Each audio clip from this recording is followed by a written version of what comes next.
법원에서 판결이 나왔습니다. 그러니까 돈봉투, 민주당 돈봉투와 관련된 전현직 의원들이 1심 판결이 나왔는데 모두 다 유죄입니다. 그러니까 현직 의원도 있고요. 허종식 의원, 그다음에 전 의원 이성만, 윤관석 두 의원에게 전부 각각 징역 9개월, 집행유예 2년, 현역 의원은 징역 3개월에 집행유예 1년 뭐 이렇게 선고가 됐는데 뭐 재판부 예상한 대로 정당 민주주의에서 정당 내부 선거에서 선거인을 매수하는 부정행위는 당의를 왜곡해서 민주주의의 뿌리를 흔드는 중대범죄다. 국회의원인 피고인들이 송영길 당선을 위해 돈봉투를 주고받은 것은 비난 가능성이 상당히 크다라고 실형에 대한 어떤 배경을 이야기했습니다. 사실 이 기사는 정말 분노를 느끼게 하는 게 당연한 판결임에도 불구하고 왜 분노를 느끼냐? 지금 민주당의 행태 때문입니다. 딴 나라 당 얘기가 아니잖아요. 민주당 얘기입니다. 현존하는 제1야당이고요. 이 정도 돈봉투 사건이라면 처음부터 이것이 드러났을 때 이게 드러난 게 국민의힘이 고발한 겁니까? 아니면 무슨 언론이 뭐 이게 저기 한 겁니까? 그게 아니라 저게 드러났잖아요. 그 이정근 씨의 녹취록이 네네. 당시에 이정근 씨가 자기의 스폰서 격인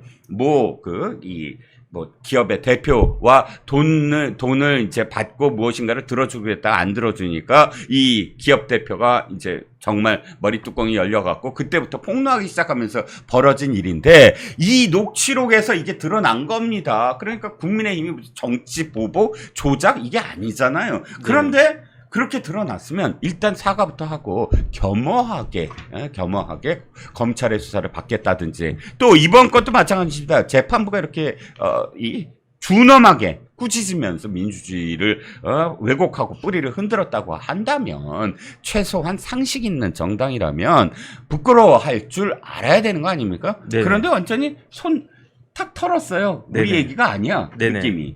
그런 태도가 정말 화가 난다는 거죠. 그래가지고 이게 저는 진짜 깜짝 놀란 게 네. 저는 참 이정근이라고 하는 사람 독특하다 그런 생각이 들고요. 네. 그 다음에 저런 독특한 사람이 있기는 있구나라는 생각이 드는 게 모든 대화를 다 녹취했다는 거잖아요. 맞습니다. 그러니까 핸드폰이 몇 대가 있었는지 모르겠지만 파일이 3만 개가 있었다는 거 네네. 아니겠습니까? 그래가지고 샘플로 몇 개를 딱 듣다 보니까 뭐 오빠 여기는 뭐 얼마를 더 줘야 돼, 뭐 어디는 뭐 해야 돼, 뭐 이런 이야기가 딱 나오기 시작하면서 허걱하면서 이걸 갖다가 밝혀지기 시작한 거고요. 네. 그 다음에 처음에는 여기 핵심적인 사람들이 누구냐? 네. 그 이정근. 네. 그다음 또 누구냐? 강내구. 그다음 또 누구냐? 윤관석이었단 말이에요. 네네. 그런데 이정근 뭐가 됐습니까? 이정근 씨는 그냥 방송 작가 출신이에요. 네. 그런데 언제부턴가 계속 서초구에서 계속 출마를 갖다가 했었단 말이죠. 네. 그러더니 송영길 대표가 당대표가 되니까 네. 뭐가 됐습니까? 뭐요? 사무부총장이 됐잖아요. 그렇죠. 그러니까 집권 여당에 그것도 180석 가진 어마어마한 집권 여당에 네. 사무총장은 아니지만 부총장이 된다고 하더라도 네. 그 자리는 어마어마한 자리 그렇습니다. 아니겠습니까? 지금 거기 그 민주당의 사무부총장이 누군가요? 그 다음에 국민의힘의 사무부총장이 누군가요? 제가 확인은 안 해봤는데 아마 상당한 거물급 될 정도 그런 중견 그 정치인이 사무부총장을 할 거라고 생각이 되는데 되게 현직 의원도 하죠. 그런데 네. 지금 그때 사무부총장이 누구였느냐? 이정근이었어요. 네네. 그 다음에 사무총장이 누구였느냐? 윤관석 의원이었잖아요. 네네. 그러니까 만약에 이런 식으로 송영길 당대표가 되는 것에 네. 기여를 하지 않았으면 네. 어떻게 윤관석이 아무리 삼선 의원이었다고 하더라도 사무총장이 됐겠으며 네. 심지어 이정근은 어떻게 사무부총장이 됐었을 것인가. 네네. 그러니까 이게 그 공판 시작하자마자 2023년 7월 11일이 강내구 첫 번째 공판 기일이었거든요. 네. 그때부터 다 인정해버렸어요. 강내구가. 네네. 윤관석한테 3천만 원 줬다. 네. 그 다음에 이제 9월 18일이 윤관석 첫 번째 그 공판 기일이었거든요. 네. 그때 윤관석도 다 인정해버렸어요. 네. 공소사실 다 인정합니다. 네. 그 검찰에서 이야기한 거 다 인정합니다. 그래가지고 윤관석 징역 2년 받았잖아요. 네.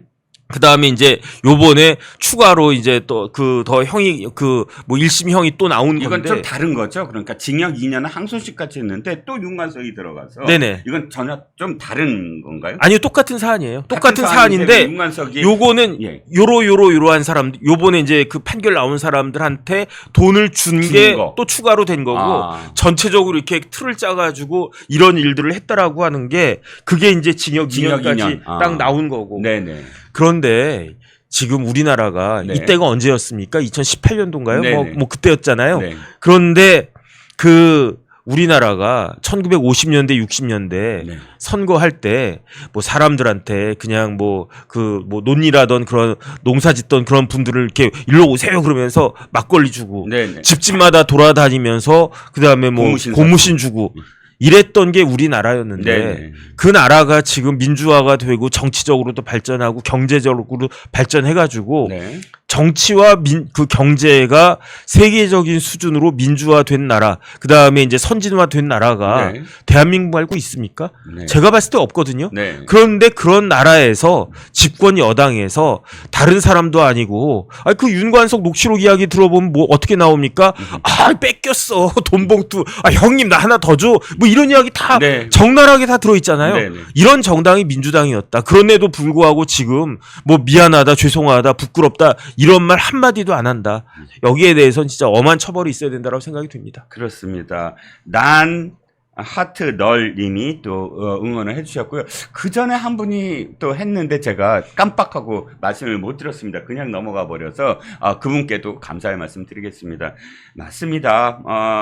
근데도 불구하고 뭐 전부 죄가 없다 뭐 이런 식으로 버팅기다가 여기까지 왔지요.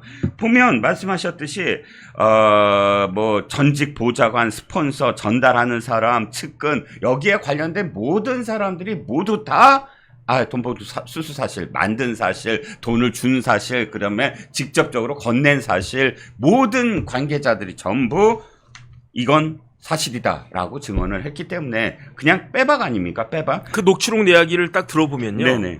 이성만, 허종식, 임종성이 달라고 해서 줬다. 네. 그 다음에 이용빈, 김남국, 윤재가 김승남에게도 해야 한다. 이런 이야기가 나왔단 말이에요. 이름이 나오죠. 이름이 나왔는데 네. 지금 6명에 대해서 현직 의원 6명에 대해서 출석해서 조사받으라고 했단 말이에요. 네. 안 나오잖아요. 네. 그러면서 지금 뒤로 뭐라고 이야기하냐면 내가 나가면 쪽팔리니까 그다음 좀 부담되니까 조사를 하되 뭐 어떤 조사를 해라? 서면 조사하면 안 되겠냐. 그러니까 민주당에서는 김건희 여사 관련해가지고 제3의 장소에서 했다고 이게 뭐다 이렇게 막 목소리를 갖다 높이면서 네. 해당되는 현역 의원 6명 누군지는 제가 정확히 모르겠지만 뭐 이런 사람들 중에 한 명이겠죠. 네. 그 사람들은 나는 서면 조사하면 안 되겠냐. 네. 지금 이루고 있다는 거고요. 그렇죠. 제일 웃긴 게 누구냐면 누구죠? 임종성이에요. 임종성 맞아요. 예. 이번에 저 선고 받아야 되잖아요. 선고 받아야 되는데 네네. 선고할 때는 출석해야 되거든요. 무조건 출석해야 근데 아프다고 해가지고 출석을 못했대. 그래가지고 제가 임종성 의원 제가 얼굴 딱 봤더니 네. 이렇게 막 우락부락하게 생기고 아주 건장하게 생겼는데 예. 왜 아프셨을까? 목소리도 큰 사람이에요. 그 사람. 뭐 왜 이렇게 아플까라고 생각을 했는데 네. 이것 때문에 아픈 거 아닌가? 어떤 거요? 왜 아픈 거냐면 혹시 임종성 의원이 똥물 마신 거 아닌가? 왜요? 아니 지난번에 예. 후쿠시마 오염 처리수를 마시느니 내가 네네. 똥물을 먹겠습니다 막 이랬잖아요. 네네, 맞습니다. 그래가지고 예. 아마 후쿠시마 오염 처리수를 갖다가 안 먹었으니까. 선택을 그러니까 나는 그냥 똥물이 몸에 좋다는 이야기도 있지 않습니까? 옛날적으로 뭐 똥물 거른 거 그거 마시다가 탈난 거 아닌가? 그런데 다음 기일에는 9월 6일이에요. 예. 9월 6일에 이제 이재명 대표 재판도 있는 날인데 네. 그날 이제 본인 선고 기일에 꼭 출석해가지고 합당한 그 형벌을 받기를 바라겠습니다. 아니 아프다고 안 나오면 그 선고가 유예돼요? 그것도 아니잖아. 그거는 판사 맘이에요. 그래요? 네, 재판장 맘이에요. 그러니까 기일을 네. 한번 선고 기일을 연기하는 거죠. 연기해 주는 거죠. 예. 그런데 이제 반드시 나와야 되니까 음. 만약에 다음번에도 안 나온다 그러면 체포해가지고 그래가지고 선고를 갖다 하도록 형사소송법에 꼭 나오도록 되어 있습니다. 민주당은요. 네네. 지금 사과는커녕 그 6명에 대해서 공천도 줬잖아요. 네네. 난 그것도 정말 분노해요. 빤히 돈 받은 사람들인 걸 알면서도 공천을 줘서 면죄부를 주려고 한다? 네네. 그러니까 대표가 자기가 자기 사법 리스크 때문에 국회의원 되고 당대표 되고 대통령 후보까지 되니까 이런 자잘한 범죄는 아무것도 아니게 된 겁니까? 네네. 예전 같으면 이런 검찰 수사를 받아야 되고 또 누구나 알 수 있듯이 범죄가 거의 다 드러날 경우는 정말 공천 그 단계부터 걸러냈습니다. 자기한테 싫은 소리 했다고 자르는 게 문제가 아니라 정말로 국민들의 어떤 분노가 집중될 수 있는 민주주의의 뿌리를 흔들 수 있는 범죄를 한 사람들은 당연히 걸러내야죠. 박용진 같은 사람을 걸러내지 말고. 그런데 이자들한테는 버젓이 공천 줘서 다 당선시키는. 근데 그거 가지고 화내시면 안 돼요. 예. 그거 가지고 화내면 안 되는 겁니다. 예. 화내셨잖아요, 지금. 그런가요? 지금 화내셨잖아요. 네네네. 분노하셨잖아요. 그렇군요. 분노하면 안 된다니까. 왜요? 왜 그러냐면은 예. 윤관석 의원이 네. 1심에서 이제 결심할 때 네. 검찰이 구형할 때 네. 최후 진술을 했어요. 네. 피고인 윤관석 할 말 있으면 해보세요. 네. 판사가 이야기하니까 네. 재판장님이 이렇게 말씀을 하니까 딱 일어나가지고 네. 재판장님 굉장히 죄송합니다. 정말 죄송합니다. 네. 그런데 네. 윤관석 의원이 한 이야기예요. 네. 민주당 내에서 네. 이렇게 경선할 때는요. 네. 금품을 주고받는 거. 그러니까 네. 말이 금품이지 돈 봉투를 주고받는 것은 네. 관행입니다. 이랬어요. 그러니까 우리 같은 사람이 화낼 필요가 없는 거예요. 왜냐하면 민주당에선 당연한 거야. 그러니까 그러니까 아마 윤관석 의원은 그 이야기 하고 싶었을 거예요. 네. 송영길 캠프에서만 돈 왔다 갔다 하는 거 아닐 겁니다. 네네. 그때 경쟁이 무지무지하게 치열했잖아요. 네네. 3명이 나와가지고 거의 그냥 깻잎 한 장 차이로 당선되고 그랬었잖아요. 네네. 다른 캠프에서도 돈 주고 받았을 겁니다라고 하는 이야기를 참아 못하고 그 민주당 내에서는 민주당 같은 당에서는요 돈 주고 받는 게 이게 관행인 거고 안 주면 안 되는 겁니다. 답답해 죽겠네 판사님. 그러니까 나 처벌하면 안 돼. 이 이야기를 하고 싶었던 거고요. 저는 그렇기 때문에 민주당에 대해서 분노하는 것 자체가 사치스러운 것이다 라는 생각이 드는데 저는 왜 어디서 분노했느냐. 네. 저는 진짜 더 분노할 수밖에 없는 게 뭐냐면 네. 이렇게 공천받은 사람들이 네. 떨어졌습니까? 다 당선됐어요. 다 됐잖아요. 예. 그러니까 저런 사람들이 국회의원이 또 당선될 수 있도록 만든 네. 저는 오히려 국민의힘에 분노합니다. 어떻게 했길래 저런 사람들이 네. 저렇게 돈 봉투 주고받고 해가지고 기소돼가지고 민주주의에 요번에 그 판사가 뭐라고 이야기했냐면 네.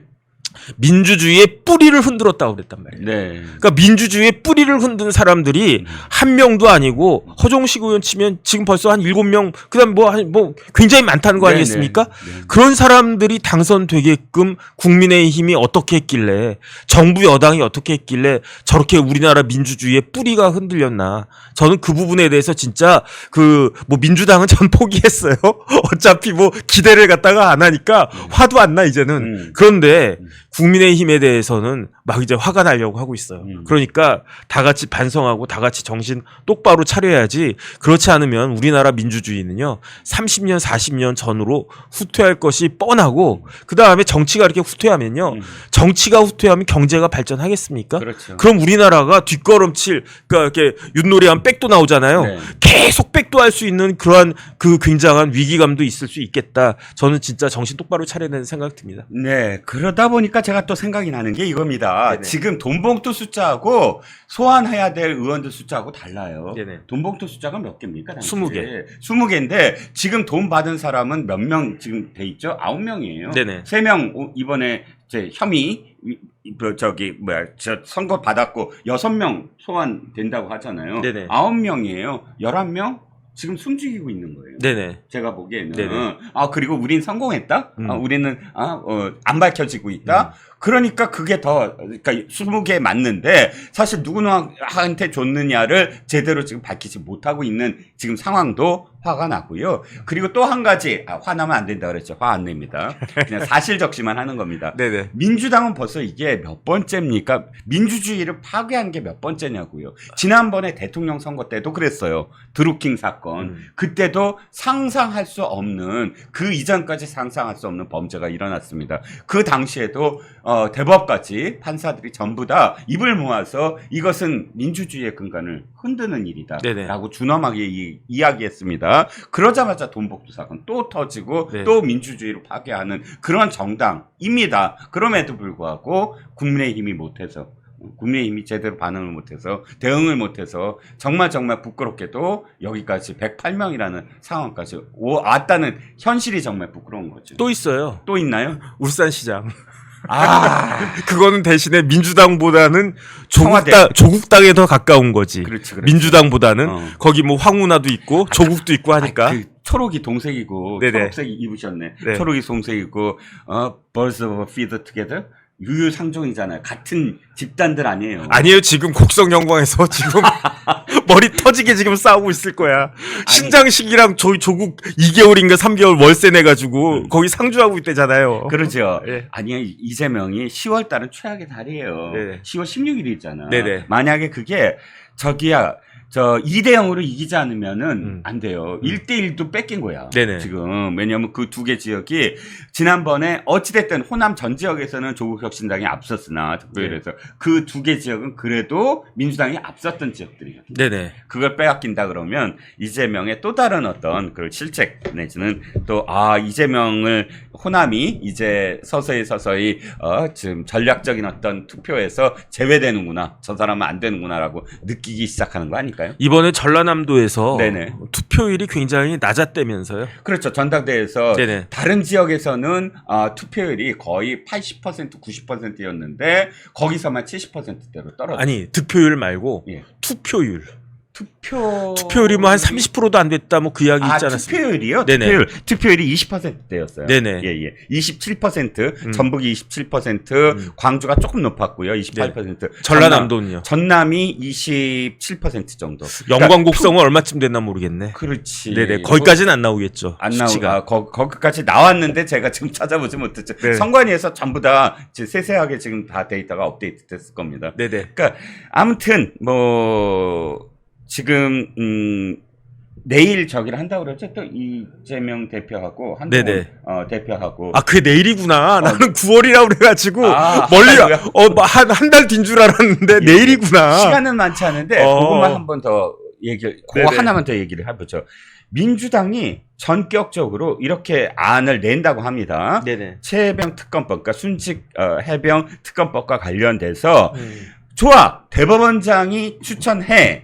그런데 국회의장이 동의해야 돼. 네네. 해서 대법원장 추천, 국회의장 동의하는 선에서 특검을 이 대통령한테 한 명을 던지는 걸로 네네. 하자라는 안을 낸다고 합니다. 네네. 어떻게 생각하세요? 저는 괜찮을 것 같은데요. 어. 왜냐하면 조희대 대법원장이 아무나 추천하지 않을 것 같고요. 네. 뭐 조희대 대법원장이 설마 이종근 변호사를 추천하겠습니까? 갑자기 숨이 또 멎었잖아요. 그다음에 뭐 정혁점 변호사를 추천하겠습니까? 제가 봤을 가능성이 때 있지 뭐. 뭐 안대희 전 대법관이나 뭐 네. 어쨌든 그런 정도 그 검증되고 유능한 분을 특검으로 추천할 거라고 생각을 하고요. 네. 그 다음에 국회의장이 동의하겠습니까? 안 하죠. 그러면은 특검이 안 되는 거예요. 네. 저는 그럴 가능성이 굉장히 높다라고 생각을 갖다 하고요. 그 다음에 다른 걸 다 떠나가지고 지금 공수처는 조져야 돼요, 진짜. 네네. 공수처 뭐 하는 겁니까? 그렇죠. 8월이 다 갔어요. 예. 9월이 됐는데 9월이 이제 내일 9월인데 공수처 뭐 하고 있는 겁니까? 예. 그러니까 아예 저희 특검 받고 대신에 저희 공수처 폐지 법안 빨리 내라. 이렇게 할 거면 공수처장 필요 없고 공수처 차장 필요 없고 뭐 그런 많은 사람들 뭐 요번에 성과는 하나 냈어요. 조희연. 그거 하나 낸 거 하나 딱. 네네. 예. 아니 그건 됐으니까 어쨌든 뭐 그거 하나 됐으니까 이제 그 공수처는 없애라. 저는 그러고 싶어요, 진짜로. 그래서 그 정도면은 뭐 어차피 대통령이 지난번 담화하시면서 네. 공수처 수사 결과 나오는 거를 보고 난 다음에 합시다라고 말씀을 하셨는데 네. 그 이후에도 공수처가 벌써 시간이 오래 지나가고 있음에도 불구하고 결과를 못 내놓고 있으니까 네네. 뭐 이쯤에서는 그 정도 아니면 어떨까 하는 생각이 전 듭니다. 네. 면역력이 왜 중요한지 말 안 해도 다들 아시죠? 저는 몇 년째 환신을 꾸준히 먹고 있는데 면역력만큼은 걱정 안 합니다.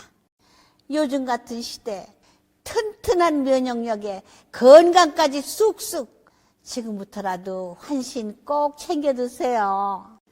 드셔본 분들만 그 진가를 느낄 수 있다니까요. 이제 면역력은 환신에 맡기고 건강하고 즐거운 인생 누리자고요. 요즘 부쩍 면역력이 걱정이세요? 면역력을 팍팍 튼튼하게 챙기고 싶으세요? 부담 없이 전화해서 지금 바로 상담받아 보세요. 뭐 솔직히 말씀드리면 대통령실에서도 오전에 한 번, 오후에 한 번 실제로 고위 관계자가 기자들한테 만나서 오전보다 오후가 더 강경하게 목소리가 나오고 그때마다 한동훈 대표도 바로바로 즉발적으로 자신의 의견을 이야기하는 그런 상황이 오늘 연출됐습니다.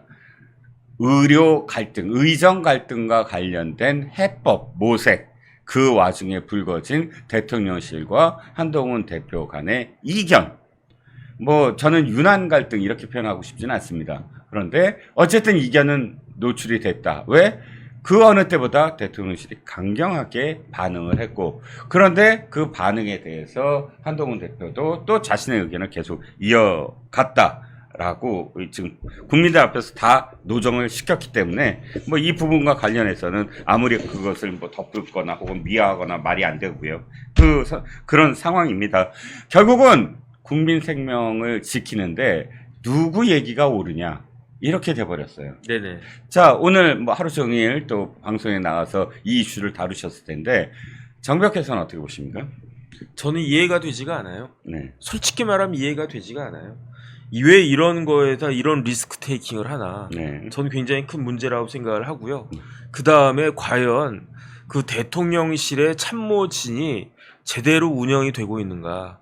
전 굉장히 좀 그 의아하다는 그런 생각이 들거든요. 네, 다른 걸 다 떠나가지고 오늘 중앙일보에 기사가 났어요. 네. 기사가 났는데 어떻게 분석하고 있냐면은 의료 공백이 이제 6개월 넘어갔단 말이에요. 네. 그런데 그 와중에 전공의가 우리나라에 있는 인턴 레지던트가 13,500명이 있는데 그런데 지금 병원에서 일하고 있는 인턴 레지던트는 1,186명밖에 없대요. 네. 퍼센테이지로 따지면 8.8%. 네. 신문사에 기자가 200명 있어야 되는데 20명밖에 없으면 그러면 그 신문사가 제대로 된 기사를 쓸 수 있습니까? 없죠. 그 기사가 그다음에 이제 신문사가 제대로 운영이 될 수가 있겠습니까? 안 되죠. 그러니까 지금 응급실이 난리가 났다는 거잖아요. 뭐 네. 아주대병원 뚫렸다 어디 뚫렸다 지금 이런 이야기가 나오고 있잖아요. 네. 이거는 이 수치만 봐도 알 수 있는 거예요. 의사들이 10%도 일을 안 하는데 인턴 레지던트 한창 일해야 될 그 의사들이 10%도 일을 안 하고 있는데 그 응급실이 제대로 굴러갈 이유가 없잖아요. 그런데 대통령실의 반응은 뭐냐? 관리 가능하다. 국무총리의 이야기는 뭐냐? 충분히 이건 매니지가 가능하다. 그런데 지금 또 제가 그걸 갖다 기사를 봤거든요. 네. 그 이대 목동병원 있잖아요. 네네. 이대 목동병원에 남궁인이라고 한 교수가 있어요. 네. 근데 이 남궁 선생이 글을 잘 써요. 그래가지고 보통 때도 가끔 뭐 이렇게 칼럼 같은 것도 쓰고 그러면 야 의사인데 참 글 잘 쓴다. 제가 그 생각을 했는데 네. 이 남궁 교수가 며칠 전에 페이스북에다가 장문의 글을 올렸어요. 네. 근데 그걸 또 기자들이 많이 보나 봐. 하긴 뭐 워낙 필력이 좋으니까 기자들이 이제 틈틈이 이제 보고 있었던 것 같은데 네. 그런데 그 글이 공감이 됐는지 많은 매체에서 남궁 선생의 글을 요약해가지고 쫙 올렸거든요. 네. 그래가지고 최근 며칠 동안에 굉장히 많이 그 널리 알려졌는데 네. 한마디로 이야기하면 남궁 선생의 말에 한마디로 이야기하면 지금 우리나라 응급실은 우리나라 대형병원 대학병원의 응급실은 시한폭탄이다. 네. 그 다음에 자신의 존재가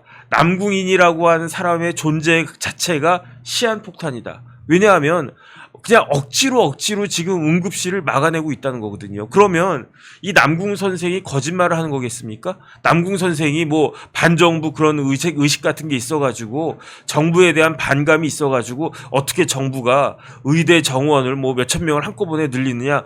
그러니까 내가 없는 말 만들어야지라고 하면서 하겠습니까? 저는 그게 아니라고 보여지거든요. 지금 듀티가 그러니까 쉽게 말하면은 일하고 있는 의사가 그 이대 목동병원이 서남권 권역 응급의료센터인데 그런데 듀티는 혼자 하고 있대요. 그 다음에 전공이 다 빠져나가 버리고 지금 전문의 그러니까 교수 남궁 선생 같은 그런 교수만 8명이서 지금 막아내고 있는데 그 중에 한 분은 또 그 연세 지긋하신 노 교수님이라서 그러니까 이제 뭐 야간에 이렇게 뭐 더 그 일을 갖다가 하시지도 못하고 그러니까 자기도 이제 죽겠다는 이야기죠. 그러니까 뭐 디스크 터지고 뭐 눈도 안 보이고 이런 지경인데 어쨌든 의사로서의 그 사명감 하나 가지고 막는데 내가 언제 터질지 모르겠다. 내가 시한폭탄이다. 지금 이렇게 이야기를 한단 말이에요. 그런데 왜 이런 이야기가 대통령 귀에는 들어가지 않지? 대통령 귀에 이런 이야기가 들어갔음에도 불구하고 지금 뭐 그래도 그냥 뭐 원칙대로 해야 된다. 이런 말씀을 하시는 건가? 이런 부분들이 전 납득이 되지가 않고요. 그러다가 만약에 지금 분명히 뭐라고 이야기했냐면 지금 대통령실하고 국무총리는 뭐라고 이야기했냐면은 이 의료대란 일어나지 않는다. 매니지 할 수 있다. 이렇게 이야기하고 있단 말이에요. 그런데 그런 공언에도 불구하고 만약에 어떤 이벤트가 생기면 그럼 거기에 대해서 어떻게 책임을 지겠습니까? 사람들이 막 죽어나가면 그러니까 뭐 이렇게 골든타임 놓쳐가지고 살 수 있는 사람들이 죽으면은 그거는 누가 책임을 갖다가 지겠습니까? 이런 부분들에 대해서 왜 정부가 이런 그 리스크 테이킹을 왜 쓸데없이 하는지 저는 사실은 이해가 되지 않고요. 이런 부분들에 대해서는 진짜 많은 사람들이 공감하고 있는 것이 아닌가 그런 생각이 듭니다. 네, 오후에 대통령실이 된 이야기를 좀 하나씩 좀 생각을 해보죠. 대통령 관계자, 고위 관계자가 기자들과 만나서 직접적으로 이야기한다라고 하니까 이 고위 관계자는 아마도 우리가 공식적으로 이도훈 홍보수석이나 아니면 대변인 이라고 저 판단할 수밖에 없습니다. 왜냐하면 뭐 기자 누구한테 어떤 기자한테 전화를 걸어갖고 그러니까 홍보 라인이 아닌 쪽에서 이야기를 한다면 복수로 기자들과 만났다 이 표현이 안 되거든요. 그렇다면 공식 라인입니다. 이번엔 왜 이 정도라면 이름을 걸고 나는 얘기해야 된다고 보는데 고위 관계자 좋습니다. 그런데 얘기는 이거예요. 아니 지금 응급실 문제 없다. 응급실은 지금 정말 응급에 맞는 환자들만 와서 신속히 치료할 수 있는 대책을 마련했다라는 겁니다. 그 대책 제가 들어보니까 이거예요. 응급실에서 철저하게 감기 뭐 이런 사람들은 전부 다 안 받지 않는다라는 겁니다. 그렇다면 이 사람들은 어디로 가느냐? 알아서 응급실 가기 전에 다 일일이 확인을 해라. 뭘 확인해? 내가 감기입니다. 그러면 감기에 대한 지역 의료권에서 예를 들어 추석이다 그러면은 병원은 안 할 테니까 이쪽으로 가세요 라고 안내를 받고 그쪽으로 가야지 그냥 대학병원 응급실에 갔다가는 안 받아준다 라는 겁니다. 근데 제가 지금 말씀드린 걸 전 국민이 다 지금 알고 있는 걸까요? 네네. 그 번호 알고 있나요? 아니에요. 지금 전 국민들은 거의 다 그냥 대학병원 응급실에 뛰쳐갈 수밖에 없어요. 그러면 대학병원 응급실에서 무조건 안 받는다 할 수 있을까요? 아픈데? 물론 못 받는 상황일 거예요. 왜? 다 의료체가 무너졌으니까. 아니요, 의사가 없어요. 의사가 없어요. 네네. 못 받는 상황일 거예요. 그러면 이쪽에서는 못 받고 이쪽에서는 우왕좌왕하고 그것이 사실 굉장히 큰 어떤 혼란으로 다가올 테고요. 그 다음에 모니터링을 하겠지만 추석에 응급실 대란이 일어날 것으로 보지 않는다라고 아예 단언을 합니다. 대규모로 의사가 빠진 병원에 대해서는 매일 진료량과 수술, 입원 환자 숫자 등을 체크하고 있다. 아니 의사가 빠진 병원에서 체크하고 있다라는 대답이 나오는 게 이게 대책입니까?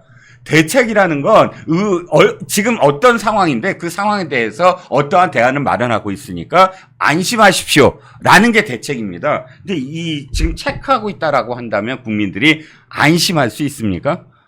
아니죠. 마지막으로 하나 더. 응급실 뺑뺑이가 3분 진료 얘기가 나오는데 그만큼 인력이 부족한다는 게 반증되므로 의료계획을 해야만 한다는 얘기다. 다람쥐 쳇바퀴입니다. 이 얘기는 결국은요. 저는 이 대통령실의 반응과 또 대통령이 직접 오늘 얘기했잖아요. 굴복을 할 수 없다라고 얘기했는데 결국 제 생각에는 이거예요. 대통령은 미생이구나. 미생 지신 아세요 혹시? 저는 그 만화책 안 봤어요.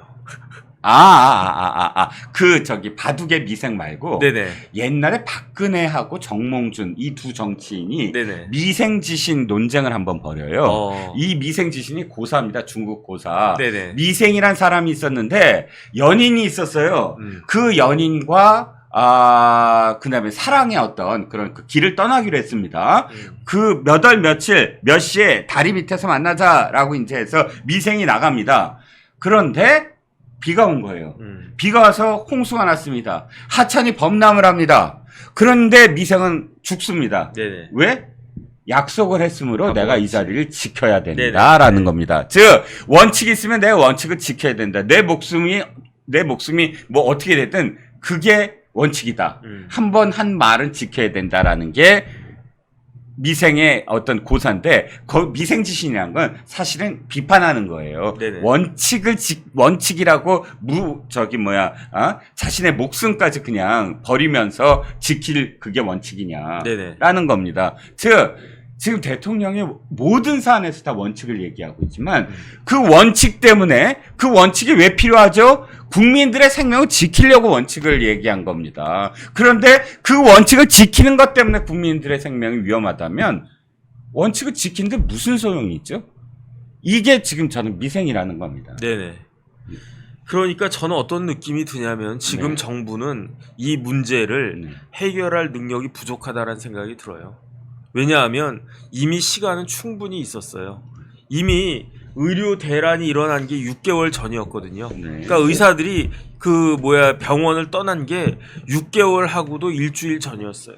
그러면 그 기간 동안에 만약에 정부가 능력이 있고 그다음에 그랬다라고 하면 그러면 그 기간 동안에 어떻게든 의사들의 마음을 돌리게끔 해가지고 어느 정도 성과가 있었어야 되는데 그게 전혀 없었잖아요.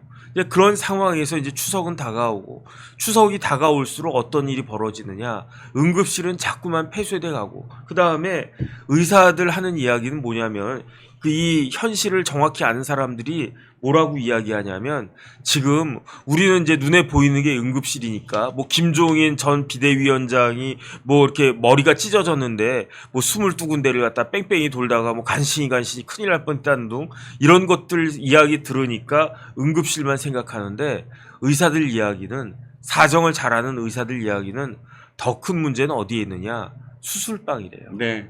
수술방이 지금 기존에 수술했던 거에 60%, 50에서 60%밖에 못 한다는 이야기예요. 그러니까 40~50%의 수술이 이루어지지 못하고 있다는 이야기예요. 그러면 뭐 이런저런 뭐 암 환자들도 있을 거고 아니면은 중대하게 뭐 이렇게 낙상 환자들도 있을 거고 얼마 전에 부천에서 불 났잖아요. 네. 그 불 나가지고 환자들이 어디로 갔느냐? 이대 목동병원으로 갔단 말이에요.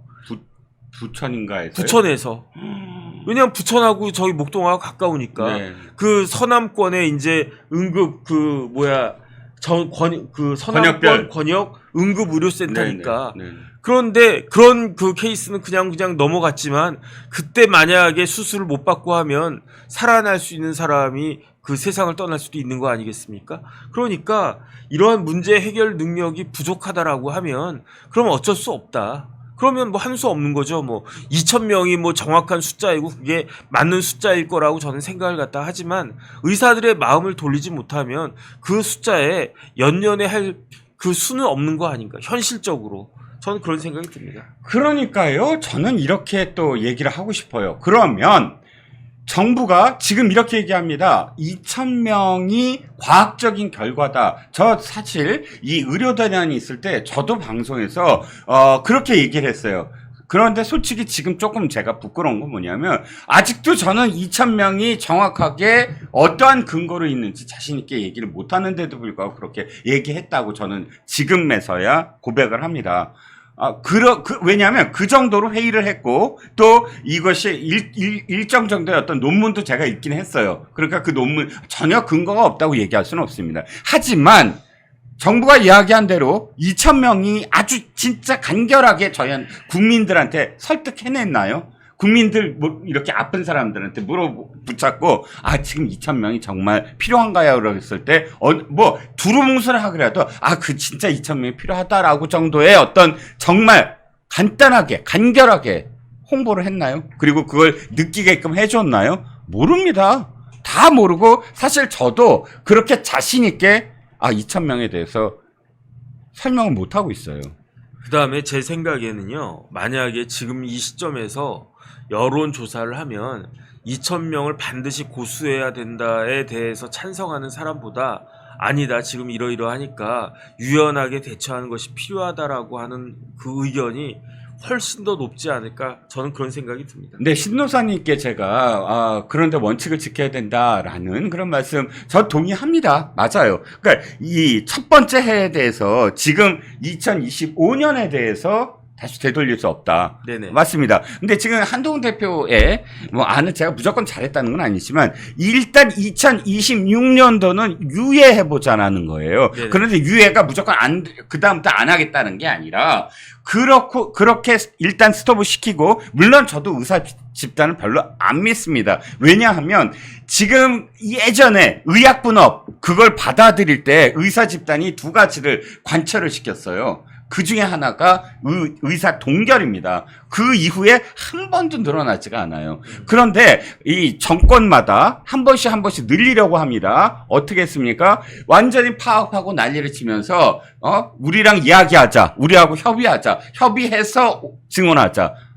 그렇게 해서 파업 돌리고 어떻게 됩니까? 단 한 번도 협의에 나선 적이 없어요. 무조건 동결입니다. 태도 바꿉니다. 의사 집단은 한 번도 그때 파업하면서 이 증언할 때마다 마치 자기네들이 우리 참여시켜서 제대로 그런 과학적으로 한번 증언에 대해서 얘기해보자 해놓고, 거기에 대해서 진짜 그런 마당이 펴지면 제가 기억하는데 의사단체도 전부 다 거기에 그냥 증언 반대해요 하고 입장 바꿔버려요. 그때 그랬습니다. 그러면 이번에도 저도 사실 잘 믿지는 않아요. 하지만 여기까지 왔잖아요, 솔직히. 그리고 5개의 그 의사 관련된 직능 단체별로 사실은 온도차가 분명히 있습니다. 거기서 가장 중요한 사실 저기가 있어요. 단체들이. 그 단체 몇 개만이라도 이끌고 가면서, 몇 명씩 다시 증언해보자. 라고,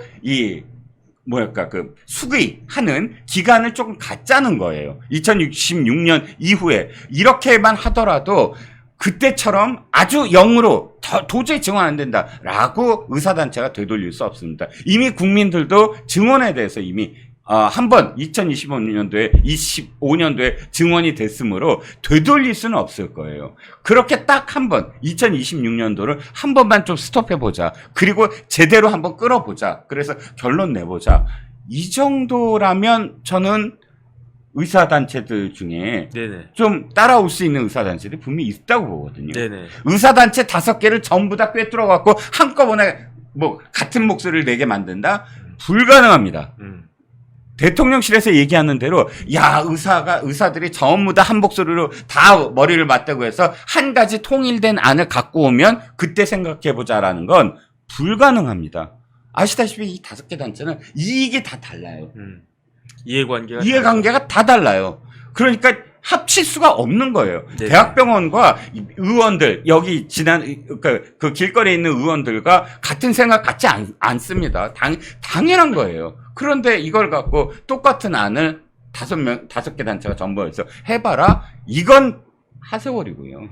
그런데 저는 어떤 생각이 드냐면 지금 여당이 108석밖에 안 된단 말이에요. 네. 그러니까 이 108석 가지고 대통령이 뭐래도 할 수 있으려면 대통령의 지지율이 올라가야 되는 수밖에 없다라고 저는 생각을 하거든요. 그렇죠. 현실적으로 야당이 192석이고 여당이 108석밖에 안 되는데 네. 그래도 여당에게 힘이 실리고 대통령에게 힘이 실리려면 대통령의 지지율이 최소한 40% 50% 이 정도는 돼야 되는 거 아니겠습니까? 네. 그러니까 50%가 넘어가야 돼요. 그런데 반대로 지금 대통령 지지율이 30%에서 깨짝깨짝 하다가 지금 20% 후반대지 않습니까? 네. 그런데 만약에 대통령 지지율이 20% 밑으로 떨어진다. 네.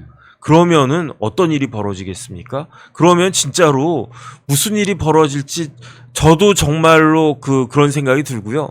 이게 숫자가 별거 아니다라고 생각할 수가 없는 게 이제 법조인들은 숫자가 별로 이렇게 중요하지 않다라고 생각한 사람들도 있지만 제가 예금보험공사 있을 때 이야기 딱 들어보니까 그때 IMF 때 우리나라의 국민 소득이 10,000불에서 6,000불로 떨어졌거든요. 네. 그런데 원화 가치로는 똑같았어요. 원화 가치로는 뭐 1,000,000원이었는데 그런데 뭐가 떨어졌느냐?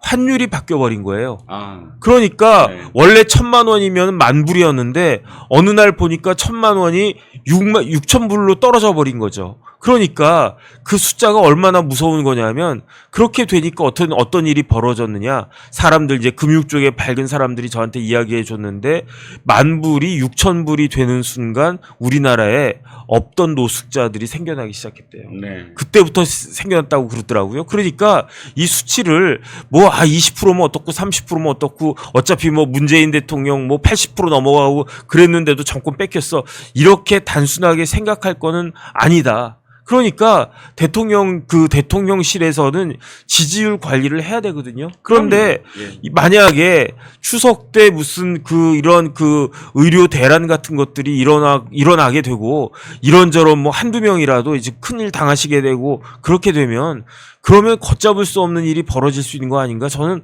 그런 것부터 굉장히 뭐라 그럴까 뭐 두려운 마음까지 드는데 이런 부분들에 대해서 좀 대통령실에서 전향적으로 생각해야 된다. 왜냐하면 대통령이 좀 이렇게 양보하고 그런 모습도 보여야 되는 거 아니겠습니까? 아니 지난번 총선에서 그런 모습을 보였기 때문에 날아간 의석수가 몇 석이겠습니까? 그런데 똑같은 우를 범하려고 하는 건가? 저는 참 이상하다.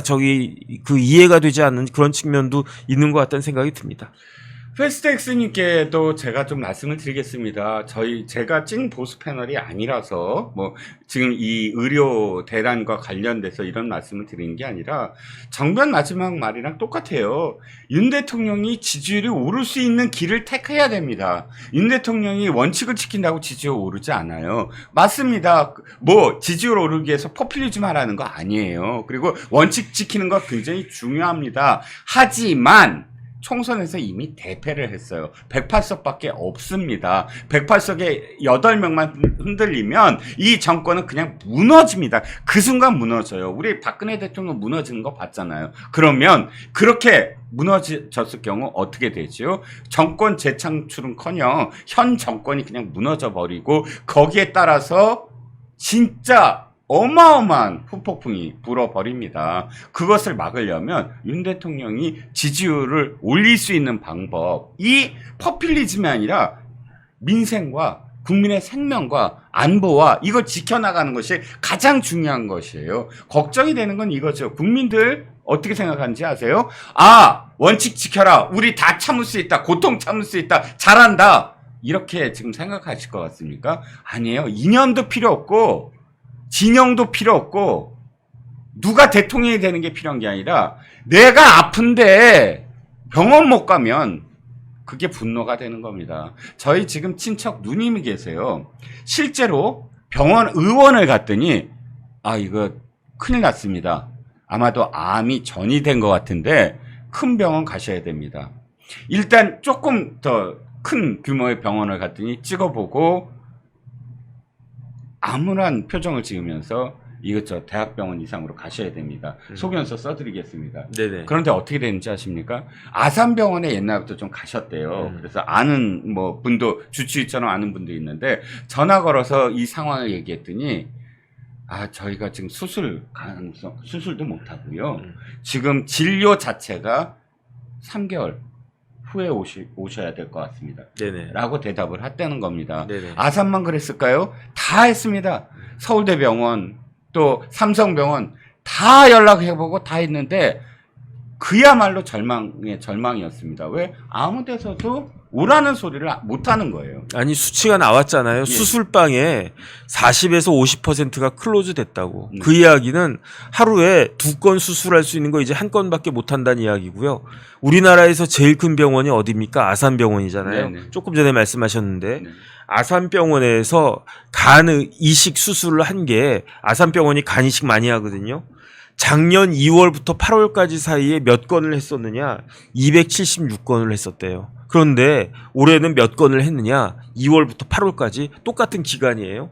올해는 168건밖에 못했대요. 그러니까 쉽게 말하면 정확히 39%가 감소가 된 거예요. 그러니까 지금 사람들이 뭐라고 그러냐, 의사들이 뭐라고 그러냐, 옛날에는 장기 이식하려면 장기가 없어서, 그러니까 뭐 그 장기 기증하는 그러한 분들이 그렇게 많지가 않잖아요. 네. 그러니까 사람들이 쭉 대기하고 있다가 장기 기증되는 장기가 생기면은 순서에 따라 가지고 몸하고 맞는 거 그런 거 봐가지고 그래서 이식받고 그랬는데, 쉽게 말하면 웨이팅이 이제 쫙 길었다는 이야기예요. 그게 상식 아니겠습니까? 네.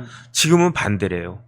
지금은 그 뭐 이렇게 장기 기증하는 뭐 갑자기 돌아가셨거나 뇌사 상태로 돌아가셨거나 이제 그런 분들이, 그 유족들이 그냥 좋은 일 하겠습니다, 저희 기증하겠습니다 해가지고, 그게 이제 고인이 그 조금 더 살 수 있는 길이라고 생각을 하고 장기 기증하시는 분들이 생겨도 수술이 안 된대요. 왜냐하면 그 의사가 없으니까. 그 다음에 제일 심각한 건 뭐냐면요, 마취과래요. 왜요? 수술하려면 마취를 해야 되잖아요. 그런데 마취과 전공의들이 이탈을 많이 하면 네. 수술할 수가 없대요. 아, 그렇죠. 그러니까 예, 맞습니다. 아산병원에 예. 전공의가 인턴 레지던트고, 인턴 레지던트 끝나면 뭐가 되느냐, 펠로우가 된단 말이에요. 네. 전임의라고 하는데, 네. 지금 아산병원의 마취과는요, 전공의 전의미가 모두 다 이탈했대요.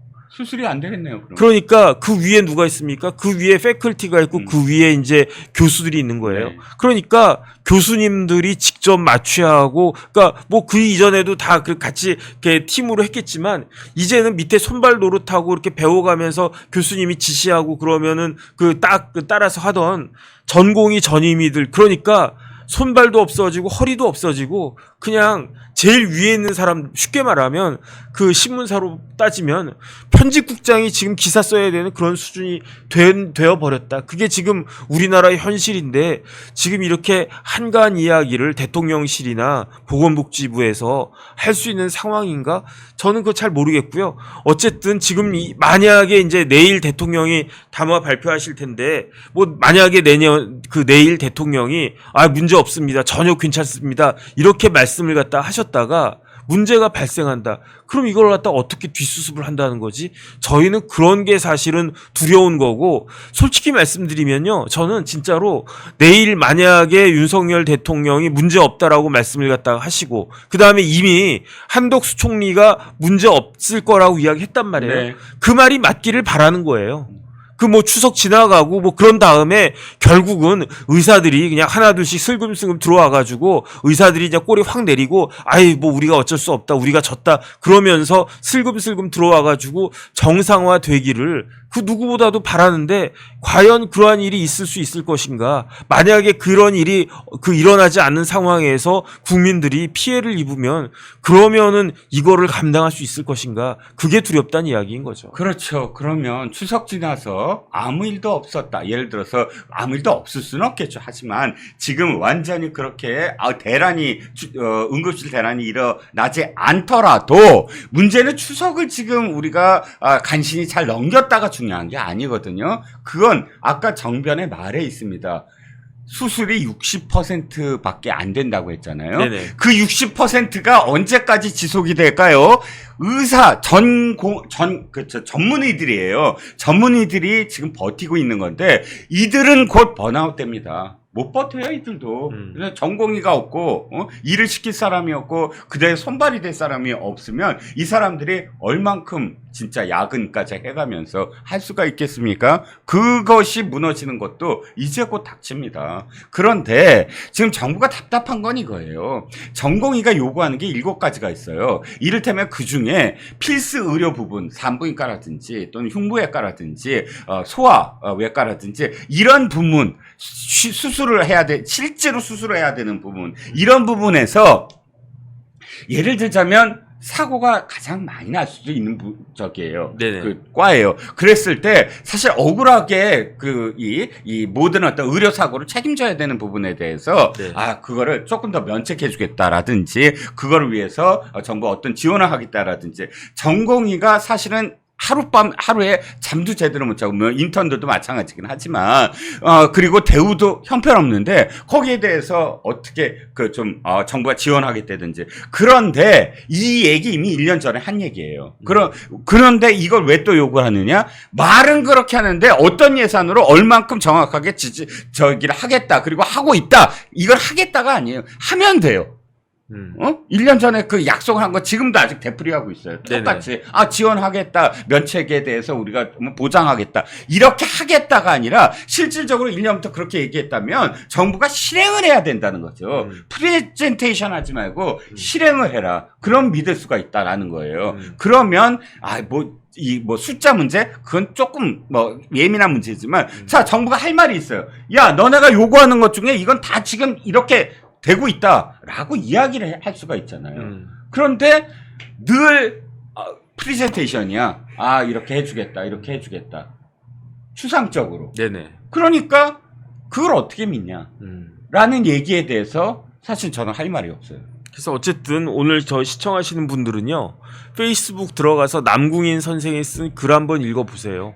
만약에 그 남궁 선생이 거짓말한 게 아니라고 한다면 지금 굉장히 상황이 녹록치가 않구나, 굉장히 심각하구나, 진짜 이러다가 큰일이 생길 수도 있겠구나 라는 생각들을 사람들이 다 가질 수밖에 없는 것이 아닐까, 저는 그런 생각이 들고요. 진짜 조금 전에 말씀하신 것처럼 사람이 없어요. 그 밑에 있는 전공의 전임이들 다 빠져나가고 의사가 45, 그러니까 남궁 선생이 이제 40대거든요. 네. 그러니까 자기가 버틴대요. 근데 저같이 50대 막 후반 가고 그런 사람들은 못 버텨요. 그런데 이제 그러니까 그런 사람들부터 하나씩 둘씩 이제 빠져나가게 되면 그러면 이제 붕괴할 수도 있는 거 아닌가. 그러니까 시한폭탄이라는 그러한 이야기를 갖다가 쓰는 거고, 이게 현실이 아닐까, 저는 그런 생각이 드는데, 이게 현실이 아니었으면 좋겠지만 오히려 대통령실이나 아니면 총리가 보건복지부가 그렇게 이야기한 것과 달리 남궁인이라고 한 사람이 이야기하는 게 더 현실에 가까운, 진실에 더 가까운 것이 아닌가, 그런 생각이 들고, 남궁 선생 자체도 이제 나는 더 이상 못 버틸 날이 금방 올 것 같다라는 그런 뉘앙스로 이거 갖다 쓰고 있는데, 저런 부분까지도 무너지게 되면은 우리나라 그 큰 병원에 누가 남아 있겠는가, 저는 그런 생각이 듭니다. 모든 대책은 한 가지만 있어서는 안 되고요. 플랜 B도 있고 또 플랜 C도 있고, 또 국민들이 일단 안심을 해야 됩니다. 대통령실이나 혹은 지금 보건복지부가 국민들이 안심할 수 있게끔 어떤 의료 정책을 지금 계속 하고 있나요? 딱 한 가지만 있어요. 어떤 것? 의사들이 항복할 때까지 계속 원칙을 지키겠다. 그건 확실하게 알아요. 그런데 그것 이외에 국민들을 안심할 수 있는 그 어떤 것을 지금 정부가 하고 있느냐. 그러니까 일단 지금 이 여당이 움직이니까 어제 오늘 굉장히 출렁거리고 있어요. 이건 여당이 그러니까 대표가 지금 마음에 들고 안 들고 해서 만찬 미루고 이럴 문제가 아닙니다. 지금 이게 무슨 서로 간에 어떤 기싸움하고 이럴 문제가 아니라니까요. 사람이 죽을지도 모르고 사람이 죽어나가고 있어요. 수치가 안 잡혀서 그렇지. 저희 누님은 아직은 지금 살아계시지만 누님보다 훨씬 더 악화된 분들이 병원 못 찾아갖고 지금 예를 들어서 돌아가신다고 쳐봐요. 그게 숫자로 지금 잡혀요? 네네. 안 잡혀요. 안 잡힙니다. 그런 분들이 지금 계속 있는 거예요. 네네. 그런데도 불구하고 수치를 계속 지금 대책 이렇게 얘기해요. 그럼 수치 지금 계속 지켜보고 있다. 모니터하고 있다. 그런 걸 탁상행정이라고 하는 거 아니겠습니까? 그러게요. 네네. 그래서 늘 제가 정변한테 이런 말씀을 드립니다. 프리젠테이션 정부가 되지 말고 네네. 실행 파일 정부가 되라. 네네. 그러니까 텍스트 정부는 그냥 이렇게 듣고 마는 거지만 실행을 하고 있다. 뭔가 실행을 하고 있다. EXE 파일 누르면 동작이 되는 네네. 그런 정부가 돼야 된다. 그런데 제가 불안합니다. 저도 내일 우리는 이런 개혁을 하고 있습니다. 이런 개혁을 하고 있습니다. 이런 개혁을 하고 있습니다. 라고 5가지 4+1 개혁을 그저 설명만 하는, 프레젠테이션 하는 그런 설명회라면 국민들이 납득을 할까? 그리고 또 이게 내일 개혁안은 잘해도 본전이에요. 네네. 지지율이 오를 수 있는 거 아닙니다. 네네. 그러니까 사실은 걱정인데, 사실 뭐 시간 좀 넘었습니다만 한동훈 대표도 다 잘했다고 생각하지는 않습니다. 한동훈 대표도 SNS에 막 글 올리고, 그러니까 그 한덕수 총리하고 한덕수 총리한테 이러이러한 안을 제시했을 때, 거기에 대해서 거부당했을 때, 그걸 또 바로 즉발적으로 공개해서 SNS에 올렸다? 사실은 이해하려면 이해는 가요. 이게 이슈로 쟁점화되지 아니하면 움직이지 않을 것을 뻔히 알기 때문에 그랬을 것이다 라고 생각은 하지만, 그럼에도 불구하고 그게 리스크가 더 큰 방향이 아니었을까라는 생각은 듭니다. 하지만 어쨌든 그렇게 SNS에 올리고 이제 여기까지 왔습니다. 당연히 국민들이 이게 오느냐 저게 오느냐 오늘 하루 종일 이 얘기를 하고 있습니다. 거기까지 사실은 또 굉장히 중요한 어떤 포인트라고 생각을 해요. 네네. 그냥 지켜만 보고 답답하고 이런 거보다 움직이는 거 뭐가 옳으냐라고 이야기하고 서로 쟁점을 지금 부딪힐 수 있으니까요. 내일은 오늘보다는 대통령실이 조금 더 현실적이었으면 하는 바람이 좀 있습니다. 아니 중요한 거는 네. 뭐 누구 책임이냐, 네 책임이냐, 내 책임이냐, 너 때문에 내가 기분 나빴다, 뭐 이런 게 중요한 게 아니지 않습니까? 그렇죠. 중요한 거는 예. 지금 큰 문제가 있고 이 문제를 어떻게 해결할 것이냐. 네. 그다음에 정부니까 이러한 정부는 이러이러한 방법으로 해결해 내겠습니다. 여당이니까 네. 우리 여당은 이러이러한 방안을 내 가지고 어떻게든지 이 문제를 해결할 테니까 국민 여러분 걱정하지 마시고 안심하십시오. 이렇게 되는 그 정부와 여당이 제대로 된 정부 여당 아니겠습니까? 맞습니다. 그러니까 이런 모습을 좀 보여주시기를 많은 국민들은 진짜 간절하게 바라고 있을 것이다. 저는 그렇게 생각이 됩니다. 자, 오늘 윤 대통령의 국정 브리핑이 있었습니다. 네, 네, 네. 국정 브리핑이 끝나고 또 꽤 오랫동안 일문일답을 받았어요. 그래서 기자회견도 꽤 길었고요. 자, 한마디로 좀 정리를 좀 해주시죠. 네, 오늘 윤 대통령의 가장 중요한 포인트 중에 하나는 그 연금 개혁이었습니다. 네. 연금 개혁이 굉장히 아주 그 힘이 들어가 있었는데 눈에 띄는 거는 연령별 인상 속도 차별화예요. 그러니까 그렇죠.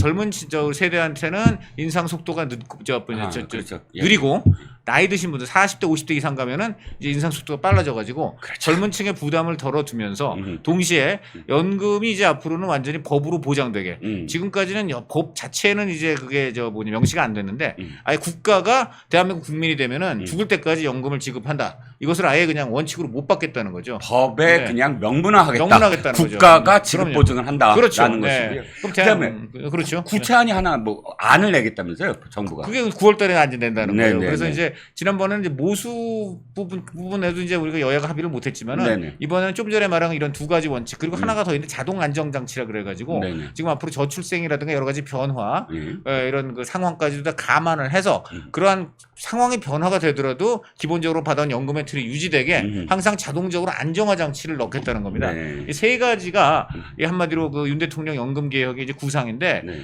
요거는 지금 결국은 언젠가는 해야 돼요. 근데 항상 지금 모든 정부마다 미루고 또 이게 이제 아시다시피 세대별 갈등이라든가 첨예하게 되는데 저는 이번에 윤 대통령이 굉장히 용기 있게 이것을 좀 던졌다고 생각합니다. 이제 본질은 이거예요.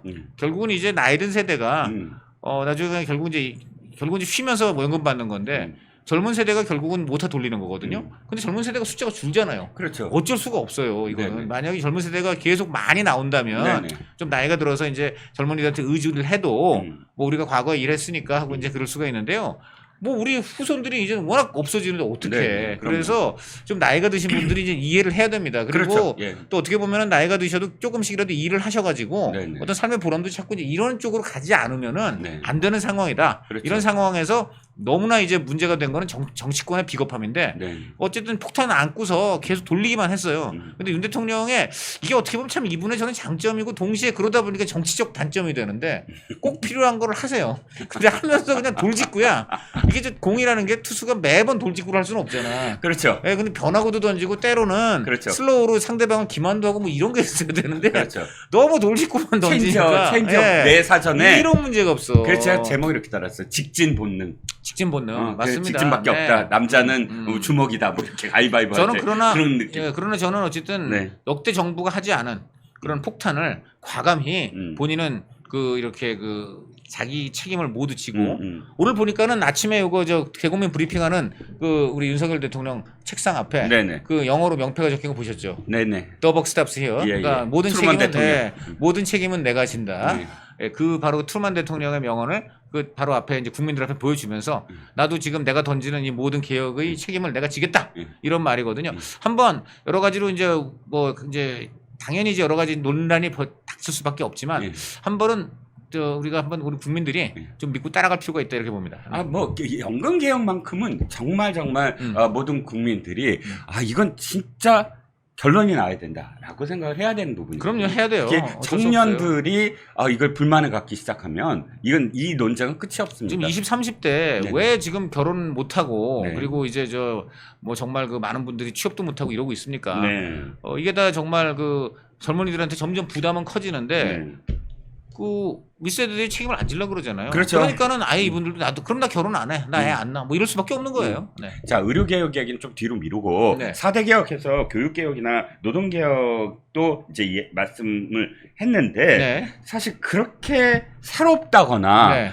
또는 어떤 제안 그러니까 그렇죠. 이것도 사실 타협의 부분이잖아요. 그렇죠. 합의를 봐야 되는 어떤 부분들이 분명히 노동개혁 같은 경우는 들어가 있는데 기존의 이 윤석열 정부 또 윤석열 대통령이 이야기하던 범주에서 크게 벗어나진 않은 것 같아요. 그렇죠. 기존의 네. 것을 좀 크게 벗어나지는 좀 않으셨는데 네. 어쨌든 그렇더라도 어쨌든 아까 말한 연금 개혁에 대해서 네네. 연금은 굉장히 아주 의미가 과단성 있고. 있는 걸 던진 거는 저는 굉장히 좋았다 생각하고요. 네네. 다만 이제 조금 좀 아쉬웠던 거는 저는 이제 기자들이 이제 많이 물어보는 거 있잖아요. 네. 이제 한동훈 대표의 갈등이라든가 김건희 여사 수사 문제 이런 건데 네. 좀 너무 원론적으로 말을 한 게 아닌가 말씀을 하신 게 아닌가. 당정 갈등 그런 거 없다. 당정 간 소통이 잘 되고 있다. 그런데 그러면서도 정작 그 당정 갈등의 핵심으로 지적되고 있는 한동훈 대표. 한동훈 대표 이름을 한 번도 얘기를 안 했어요. 그렇군요. 너무 추상적인 거예요. 사람들은 한동훈 대표하고 지금 어떠냐 이거 물어보고 싶은 거예요. 네네. 그런데 대통령은 그걸 굳이 그냥 당정 당정 간에 갈등. 관계가 좋다. 갈등 없다라 그러는데 오늘 보면은 한동훈 대표하고 이재명 대통령하고 아침에 완전히 서로 다른 얘기를 했단 말이에요. 네네. 지금 이제 우리 오늘 윤석열 대통령이 의료 지금 개혁, 네. 의대 증원 문제에 대해서 네네. 오늘 아주 좀 상당히 직설적으로 얘기를 했습니다. 그렇죠. 대표적으로 의사분들 네. 반대한다길래 그럼 당신들 안을 내놔봐라 했더니 안도 안 내고 네. 계속 지금까지 그렇게 그냥 오히려 줄이라고 그런 얘기만 하지 전혀 아무것도 안 했다. 그런데 지금 앞으로 10년 뒤에 정말 의사들 부족해지고 방법이 없다. 그리고 우리는 그동안 정말 열린 마음으로 협의를 했다. 그래서 계속 밀고 갈 수밖에 없다. 이랬는데 오늘 아침에 한동훈 대표는 당에서 열린 회의에서는 이걸 지금 국민 건강이나 안전이 최고 가치인데 지금 이게 당정 갈등이니 뭐니 이런 프레임 자체가 지금 사치스럽고 이거 정말 지금 빨리 좀 뭔가를 좀 만들어야 된다는 그런 얘기를 했거든요. 당장 이거부터가 오늘 사실 대통령이 그러면 이 부분에 대해서 한동훈 대표하고 내가 이견이 있을 수 있으나 잘 해볼 수 있다. 만날 것이다. 이런 정도의 말이 나왔으면 하는데 그게 없었어요. 네, 그렇죠. 의료개혁 얘기는 조금 이따 하죠. 네. 왜냐하면 그게 이제 한동훈 대표와 그 다음에 말씀하신 지금 윤석열 대통령 간의 어떤 갈등이냐 아니면 네. 또 만남을 어떻게 만나냐 이 얘기가 포함되어 있기 때문에 네. 자연스럽게 연결이 될 것 같아서 그 다른 이야기부터 좀 정리를 해보려고 합니다. 네. 자, 일단 재밌는 어떤 표현들이 좀 있었어요. 뉴라이트 난 몰라. 그걸 왜 어떤 점에서 재미가 있다고 느끼셨어요? 재밌다라는 건 뭐냐면, 네. 왜 아까 말씀하셨듯이 직구 있잖아요. 직구의 유형이었다라는 거죠. 그러니까 뉴라이트라는 것으로 내가 사람을 뽑지도 않고 네. 나 솔직히 모른다. 예, 그러니까 네. 모른다는 거는 사실 그럼 뭐 더 이상 뭘 얘기할 수가 없잖아요. 그렇죠. 그러니까 이념적인 그런 공격이었잖아요. 이게. 네, 그렇죠. 예, 네, 예. 뉴라이트에 대해서. 네네. 네. 그러니까 대통령인데 그렇게 그냥 한마디로 정리해버렸다 이런 거에 대해서 좀 흥미를 느끼셨어요. 그렇죠. 저도 그런 측면을 좀 느꼈어요. 근데 사실은 저도 이거는 우리 사회가 요즘 언어를 가지고 너무 그냥 내용도 보지 않고 예. 그냥 단 한마디로 편을 갈라버리는 게 너무 심해요. 맞아요. 뉴라이트 솔직히 아마 이거 우리 듣고 계시는 시청자 여러분들도 뉴라이트 하면 이게 도대체 뭔지 알고 계시는지. 예. 뉴라이트라는 게 뭐냐면은 기본적으로 원래 이제 운동권, 예. 그래서 반미, 친북, 이런 이데올로기를 갖고 있던 분들이 예. 소련 동구 몰락이라든가 90년대 초에 또 몰락 90년대 때문에. 또 북한의 예. 그런 고난의 행군 같은 걸 보면서 우리 믿음이 완전히 틀렸구나. 네. 그래서 이제 그쪽 입장에서 보면 배신. 네네. 그리고 이쪽 입장에서 보면 이제 보수 입장에서 전향. 보면 전향 해가지고 와서 이제 정말 왜 공산주의 이념 또는 친북이라든가 뭐 친중 반미 이런 이념이 틀렸는지를 정말 적극적으로 주장하시는 분들이죠. 네네. 이제 이런 분들 일부 중에는 이제 일본에 대한 또 이제 음. 새로운 수정주의적 해석을 하시는 분들도 있고 이러다 보니까 이제 이런 분들 뉴라이트라고 하는데 이게 뉴라이트인가 어느 순간부터 극우다. 네네. 내지 낙인을 뭐 찍었죠. 뉴라이트를 가까이 하면 정치권이 안 되는 것이냐. 네네. 지금 이러고 있습니다. 이거는 마치 주사파처럼 낙인을 찍는 네네. 거예요. 근데 저는 뉴라이트가 그렇게 낙인 찍힐 만한 대상이 전혀 아니라고 생각합니다. 아니 그렇죠. 당연히 자기들이 믿었던 가치가 현실에서 완전히 무너지는 걸 봤기 때문에 솔직하게 그것을 인정하고 그리고 정말 현실에 부합되는 이념적으로 돌아섰는데 그게 왜 나쁜 겁니까? 그리고 그게 왜 극우입니까? 그리고 우리나라는 정말 그게 너무 이상해요. 그래서 우선 뉴라이트이기 때문에 안 된다라는 말은 성립할 수가 없고 다만 국가관이 이상하다든가 뭐 일본에 대해서 뭐 굉장히 좀 너무나 좀 우리 기본적인 우리의 어떤 원칙과 동떨어진 사상을 갖고 있다든지 이런 것은 비판할 수 있는데 단순히 뉴라이트이기 때문에 안 된다? 저는 그거야말로 오히려 그러면 눈앞에서 벌어지고 있는 현실을 보고도 네. 계속 과거의 낡은 이념, 현실과 전혀 부합하지 않는 이념을 붙들고 있는 사람들이야말로 오히려 그런 공격을 받아야 된다고 생각합니다. 네. 윤 대통령이 이렇게 얘기를 했어요. 뉴라이트를 언급할 때마다 말하는 사람들이 다 정의, 뉴라이트에 대한 없어요. 정의가 네. 다르다라고 했는데 그럼요. 네. 사실은 이 인식이 나는 저도 맞아요. 옳다고 봐요. 생각을 해요. 그럼요. 왜냐하면 네, 네. 제가 뉴라이트의 태동부터 사실 네. 전개 과정을 지근해서 이제 지켜본 사람인데 왜냐하면 전문가세요. 뉴라이트 학자들하고 무슨 뭐 세미나도 좀 하고 했기 때문에 네. 근데 초기에 뉴라이트 정치학자들이 좀 많이 뭐 포함되어 있고 또 우리가 잘 아는 신지호 네. 전략계획 부총장 그렇죠. 아주 네. 대표적인 뉴라이트입니다. 그렇죠. 학자이기도 하고 또 그래서 뉴라이트에 대한 어떤 이론인데 네. 이 뉴라이트 그 초기의 뉴라이트는 굉장히 어떤 운동 같은 느낌이었어요. 그렇죠. 어떤 면 뉴 레프트 같이 그러니까 올드 라이트에 대한 어떤 네. 비판, 그렇죠. 새로운 보수의 새로운 어떤 모습을 보여야 그렇죠. 된다. 네. 그러니까 혁신적인 보수가 돼야 된다. 이런 어떤 느낌이 더 강했거든요. 그렇죠. 네. 그러다가 중간에 이런 움직임 그러니까 순수한 어떤 움직임이랑 조금 다르게 김준홍 목사가 좀 나서서 네. 뉴라이트 전국 연합을 만들어요. 그렇죠. 근데 이때는 이제 정치적인 성격이 완전히 달라져요. 그래서 그렇죠. 이명박 대통령이 대통령 되는데 네. 사실 조직으로서 굉장히 어떤 역할을 해요. 네. 그러니까 뉴라이트 처음에 태동했던 사람들 중에는 물론 뉴라이트 전국 연합에 들어간 사람이 있지만 대부분 나는 순수하게 하나의 어떤 운동이나 또는 네. 학문적인 어떤 접근을 했는데 네. 이런 정치에 뛰어들 수 없다. 라고 했던 게 뭐 성신여대 김일영 교수라든지 그렇죠. 이런 분들, 네. 이런 분들. 그 다음에 사실 지금 낙인 찍는 가장 큰 이유 중에 하나가 네. 이영훈 교수가 만든 낙선대 연구소. 그렇죠. 이거는 좀 더 특화돼서 식민지 근대화론이라든지 네. 뭐 위안부의 그런 어떤 월급 받은 사람들이라든지 있었다든지, 네. 이런 식의 어떤 유형으로 우리의 근대 역사를 좀 다시 해석을 네. 하겠다라는 이 움직임 때문에 그때 당시에 굉장히 이제 파문이 일었거든요. 그렇죠. 그럼 제가 말씀드렸듯이 맨 처음에 뉴라이트 학자들 중에는 낙선대 연구소와 대단히 결이 다른 네. 사람들도 많아요. 그러니까 낙선대 연구소 자체가 물론 뉴라이트를 표방했던 이영훈 교수가 만든 네. 연구소 이것도 그 식민지와 관련된 네. 여러 가지 어떤 또 다른 이견을 지금 내고 있기는 하지만 네. 그렇다고 해서 마지막에 낙선대 연구소의 모든 것들을 다 이게 다 뭉뚱그려서 뉴라이트가 다 똑같은 그렇죠. 생각을 한다라고 공격할 수는 없다는 거예요. 그렇죠. 그렇죠. 예. 그렇습니다. 좀 길었어요, 죄송해요. 아니, 전혀 그렇지 않습니다. 예.